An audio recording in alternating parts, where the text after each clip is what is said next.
തിരുവനന്തപുരം അമ്പൂരിയിൽ യുവതിയെ ഭർത്താവ് കുത്തിക്കൊന്നു.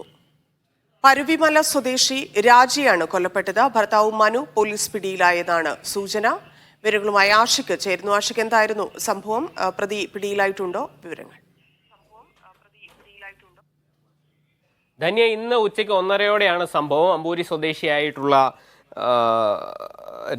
രാജിയെ ഭർത്താവ് മനു എന്നറിയപ്പെടുന്ന മനോജ് എബ്രഹാം കുത്തിക്കൊല്ലുകയായിരുന്നു. ഉച്ചയ്ക്ക് ആശുപത്രിയിൽ പോയി മടങ്ങി വരികയായിരുന്ന രാജിയെ വീട്ടിലേക്കും മടങ്ങിപ്പോരവേ രാജു എബ്രഹാം കൂട്ടിക്കൊണ്ടു പോവുകയായിരുന്നു. ഇരുവരും ഏതാണ്ട് 1 വർഷത്തോളമായി പിരിഞ്ഞു കഴിയുകയായിരുന്നു എന്നാണ് മനസ്സിലാക്കാൻ കഴിയുന്നത്. തുടർന്ന് വീണ്ടും ഒരുമിച്ച് കഴിയാം എന്ന് പറഞ്ഞ് സംസാരിക്കുകയാണ് രാജി ഈ വാഗ്ദാനം നിരസിക്കുകയും തുടർന്നുള്ള ദേഷ്യത്തിൽ ആക്രമിക്കുകയുമായിരുന്നു എന്നാണ് പറയുന്നത്. തലയ്ക്കും കഴുത്തേയും കുത്തേറ്റ നിലയിലായിരുന്നു രാജിയുടെ മൃതദേഹം കണ്ടെത്തിയത്. ഉടനെ തന്നെ പോലീസ് ആശുപത്രിയിലെത്തി. ബന്ധുക്കളും നാട്ടുകാരും ചേർന്ന് ആശുപത്രിയിൽ എത്തിച്ചെങ്കിലും രാജിയുടെ ജീവൻ രക്ഷിക്കാനായില്ല.